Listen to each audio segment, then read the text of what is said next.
One more round of applause just to keep yourselves active and excited for the Chancellor and for Angie. We're going to keep this moving, and we're going to keep bringing out the folks that matter.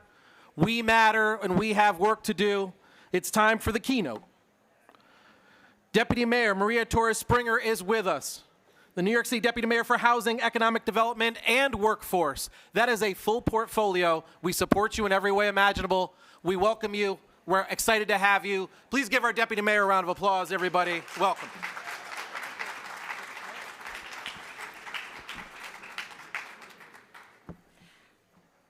Good afternoon. It's been a long day already, but good day to all of you. I am so excited to be here. Thank you so much, Greg. Thank you to NYC ETC for all of your incredible work, not just in the past year, but really over the years. Such tremendous partnership, a real push to make sure we are doing everything that we can do and need to do as a city to drive the type of workforce outcomes that New Yorkers deserve. And also, I'm so happy that this is happening here at Civic Hall. A round of applause for Civic Hall, please. I was just here a few weeks ago when Civic Hall opened, and it was such a celebration. It was a celebration not just of the long road that led to its opening, but it was a celebration because this space really stands for something. It stands for a new way of thinking about how job hubs actually can manifest themselves, how to pair our economic development goals with very specific workforce goals, and really the type of model that we hope to see across the city. And so I think it's just really beautiful and fitting that this year's summit is happening in this space. I want to thank all of you for being here today and for all of the work that you do, all of the many hats that you wear. It's always gratifying to me to be with those who continue to do incredible work to support what is unquestionably our city's greatest asset, and that, of course, is our people. Now, I want to start my remarks by just level setting on where we are as a city. We have very happily regained all of the jobs lost, nearly 1 million jobs lost during the height of the pandemic. And we did that more than a year ahead of schedule. And the private sector, Katie Galstig is clapping. I try to do everything that Katie Galstig tells me to do. And so I think we should clap for the 1 million jobs that we regained. And that job growth is seen across so many different industries, from finance to healthcare to education, really serving all New Yorkers.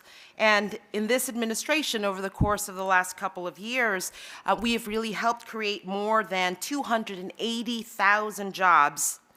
And that is more jobs than the populations of Buffalo, Tallahassee, even Salt Lake City. So no offense to those places, but we have regained in this administration more jobs than those places have people.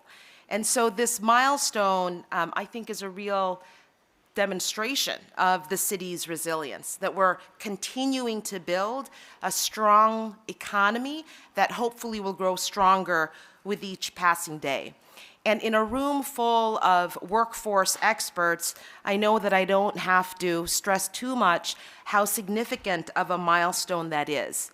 But because you are such workforce experts, I also want to be just very honest with all of you and to level set on challenges that we continue to face as a city. The first, of course, is despite those really positive job numbers, we have a lot more work to do, especially in light of the fact of the continued gulf between Black unemployment and white unemployment in our city. And I also have to acknowledge the fact that New York City currently is in the middle of very difficult financial constraints. The combination of the end of the federal stimulus money, the rising costs of managing the asylum seeker humanitarian crisis, and the labor contracts that really went years without being renegotiated have meant that we have to stretch every city tax dollar. And of course, that has impacted our budget. And so we find ourselves again in an unprecedented situation. But what is not unprecedented is this city's ability to overcome even converging and compounding crises. But the question for all of us, whether we think about workforce or frankly any other policy issue confronting our city, is whether we're going to crawl out of those crises, or are we going to take a great leap forward? And the moments in our city's 400-year history where we've taken great leaps forward have been because we have harnessed the tremendous power of different sectors coming together to solve those very, very challenging issues. And even if the city's fiscal situation has made work difficult, the fact that those jobs were regained is certainly a big achievement. And that is due to the work of everyone in this room. Really a constellation of incredible talent developers. I know I have a lot of colleagues in city government who are here and at a few other levels of government, industry partners. And so it's really that collective power and effort and spirit that has made the regaining of those jobs possible, but more importantly is going to make sure that we continue to do the work that's necessary to move our city forward. So I want to thank all of you. But I think more importantly than thanking you, because I think that the best demonstration of gratitude is to actually make good on our promises, right, in government. I'm probably not the first deputy mayor who said, you know, workforce is important, here is our plan. And then time tells whether those promises, whether that rhetoric actually leads to the type of action that New Yorkers deserve. And so I wanted to take a few minutes to talk about where we are in terms of the commitments made in this administration. So last year, the mayor, together with a number of colleagues across City Hall, outlined the many ways that we are so focused on the supporting of the building of a robust talent and workforce development system. And so that started, of course, with the signing of Executive Order 22, which we used to really expand the New York City Office of Talent and Workforce Development. And this was really a full-throated declaration of this administration's dedication to use the power of government to improve the city's workforce system. It was intentional that the title of my role included workforce, because for too long, the work happened in silos. But that executive order was also a major step in a broader vision to foster an equitable workforce system that benefited residents, employers, and the economy. And since its signing, I think we've made some really good gains in building that model of better coordination, better streamlining, and more communication across government agencies. Agencies now operate, now it's never perfect, but agencies now better operate from shared objectives and towards some shared goals. And one of the major shifts, and the Chancellor was here, and I'm so glad I was able to catch the last 10 minutes of his chat. He's one of my favorite people, surpassed only by Angie Kameth, who was interviewing him. And so it was really heartening to see two powerhouses, two just extraordinary human beings talk about their work, because this is, I think, not just one of the signatures, but I hope will be one of the legacies of this administration. And it's really about how we align workforce with education, because I think our work is so critical in building a system centered on student career success and really replacing one where there just wasn't enough infrastructure in place to support young people as they really traverse the path from school to employment. And a lot of this is due to the incredible leadership of Jade Grieve, who I know is here, and hopefully you'll hear from her, if you haven't already, at some point today. The other thing that I'll mention, and everyone will hear more about it in the days to come. I wish I could share more here, but I don't want to scoop the mayor. But we have some very exciting work coming from the administration, which will really demonstrate our investments in young people, really at every stage of their development. Now, also last year, the Mayor's Office of Talent and Workforce Development, led by the amazing Abby Jo Siegel, I think she was here for a panel, and she talked through the types of goals and aspirations for the Future of Workers Task Force. It was just an idea then, but since last year's conference, the task force has been really hard at work, and I know there are a number of co-chairs who are here today. And we've been implementing the very precise strategies, because it was never intended to be yet another report on the state of the workforce system. I mean, how many of those can we really have? We know what some of the challenges are. The work is about actually making that change, right? And so it includes a full reimagining of our Workforce Development Board. And here too, soon we'll be sharing more news about our new Workforce Development Council chair. And I think once that news is out, you'll see that in this person, we have the type of chair with the experience, the credibility, the relationships to make sure that we're really driving the type of public-private partnership that we need in order to increase private sector leadership in our city's talent ecosystem.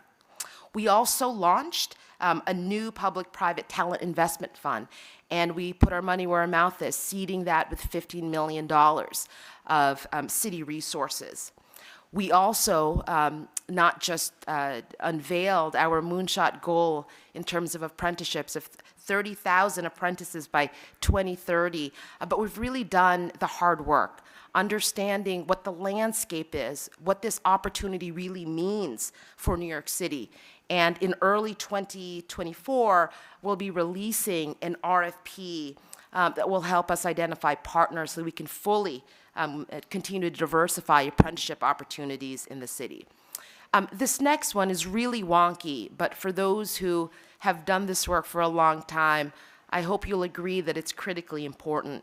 But we're establishing those shared metrics so that we can report on a system level what are our true outcomes and actually know what is the inventory of city programs, because there are like 192 of them. What do those, not just what do they do, but what are their outcomes? Who are the partners? How can we make sure that we not just understand the full panoply of workforce programs, but there is a real collective march towards real progress that New Yorkers deserve? And then finally, we're really wanting to make sure that we're leveraging technology where we need to. And so early next year, we'll be rolling out a new user-friendly portal that will make it easier for businesses to find and source the talent that they need. So these are, wanted to report out on the discussion that happened at the last conference and some of the main recommendations of the Future of Workers Task Force.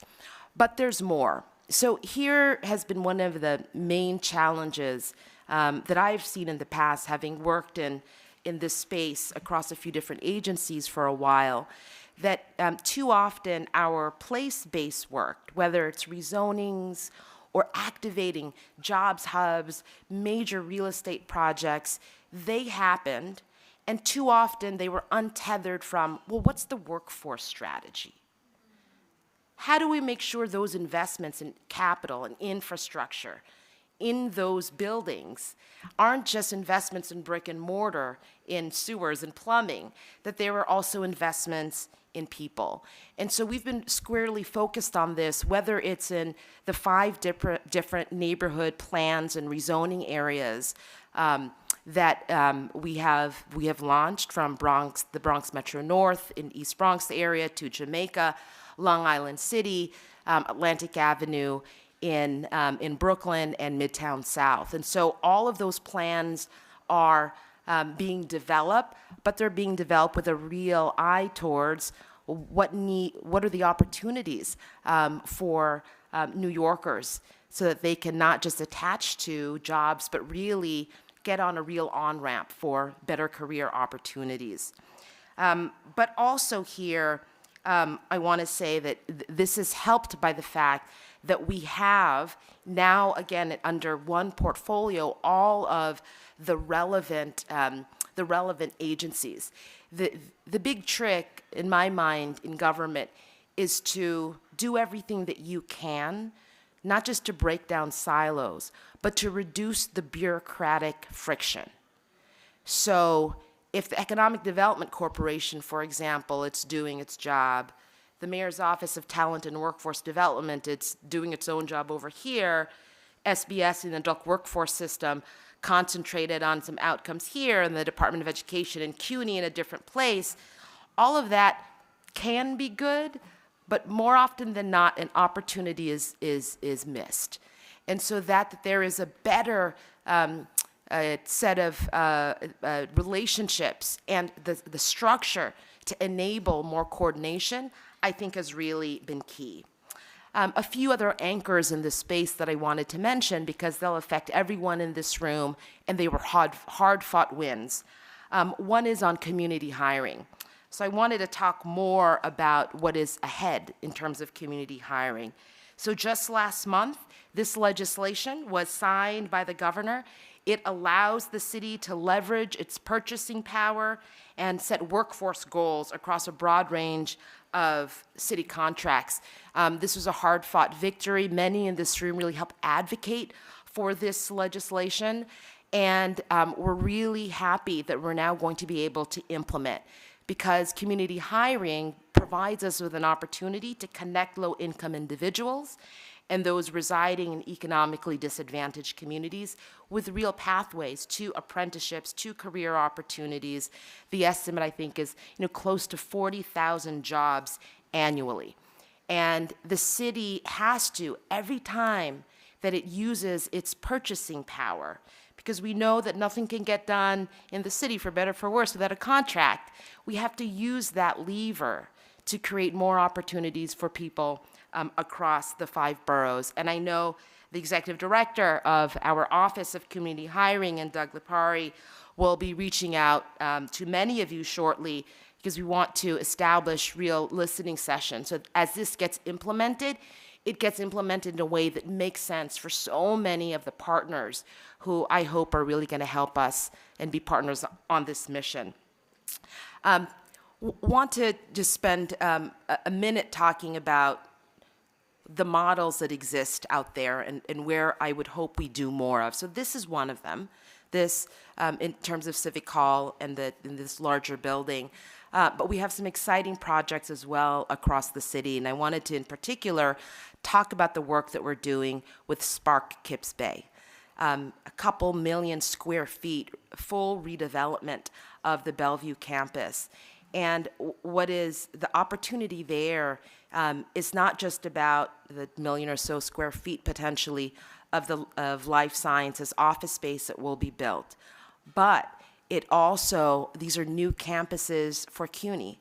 It will be a new high school with a real program that is intended to ensure that those students see on a day-to-day basis opportunities in industry, opportunities for higher education.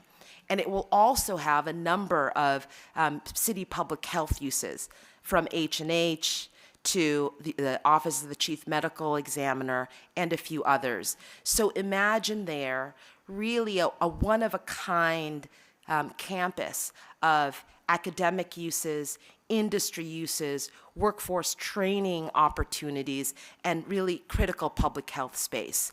We need to do more and more of that, not just in Manhattan, of course, but across the 5 boroughs. But I think it's a perfect example of how we don't have to choose between different outcomes. And we can use every square inch of land that we have to accomplish multiple goals. So as I close, what I really wanted to do is call everyone here to action on a few different items, because the the updates and the achievements that I mentioned, those are fine. I could have emailed you those probably, right? What's most important is the work that we have ahead. And this work never happens through government alone. And so we need your help. And I was hoping to really delineate how. So, first of all, our work to really strengthen our talent pipeline through apprenticeships. So as an administration, we've made a really big commitment to apprenticeships. As I mentioned, a moonshot goal of 30,000 by 2030. And in order to do this, we need your ideas, your partnership, your brilliance, your energy, and your support. So in particular, for our industry and employer partners here, please support apprenticeship program pilots and really embrace apprenticeships as central to your hiring strategies. Also, please support our public schools in CUNY in their nascent but really growing efforts to build apprenticeships into their degree programs. For our philanthropic partners in the room, are you here? Raise your hand if you're a philanthropic partner. I see you. Okay, we got a couple. All the way up. I've spent some time in philanthropy, and I know a good investment when I see one. And the work here in apprenticeships really needs both your thought partnership and your financial partnership as well, because no one here is a stranger to the fact that we need that type of support really to tackle the things that are kind of hard, either to fund with city dollars or never quite make it to the top of the list of uses, right? And so all of our work to really strengthen at a system level to identify what those specific strategies are that are innovative, that are more risk-taking. Your partnership is going to be so critical, making sure we build this properly. And to all of my colleagues in government, and I know you're already partners in this mission, but really challenge all of you across the agencies. Let's implement this model. Let's not just talk the talk, let's walk the walk, show that it's not just possible, but it's effective and it's life-affirming, so that others will follow. And then just a couple more. Greg didn't know I was going to ask a lot of things, but this is what you get. So we are, as I mentioned earlier, in a challenging fiscal environment. I won't lie about that. I know it's hard for many of our, in particular, community-based organizations who are doing extraordinary work on the ground, and to ask you to do more with less or to do more with what you have is really challenging, and it's as painful for us as it is for your teams who are having to implement this work on the ground. And so I think for everyone in this room, the challenge then is to continue to find all of the innovative ways that we can bring more resources into the system, whether that's federal advocacy for more training dollars into New York, whether that is real full partnership in terms of the Talent Investment Fund that I mentioned, where we're going to need public and private partners to really implement that properly. These are the types of ways that I think we can not just manage through this crisis, but see if there are models that will really benefit us for years to come. And then finally, related to the funding challenges, I'd be remiss if I didn't take time to call out the continued collaboration that's needed from all of you on the city's asylum seeker humanitarian crisis. And so that starts, because I know you all wear many hats, with the type of shared collective federal advocacy that needs to happen in order for us to not just manage through this time, but to be faithful to the history and identity of this city, which we cannot turn our backs on, as being the type of place that no matter where you were born, that you can fulfill your dreams here, right? And so in order to do that, we do need help. We need help from the federal government. There's the financial relief that we need. There's a national decompression strategy that's clearly needed.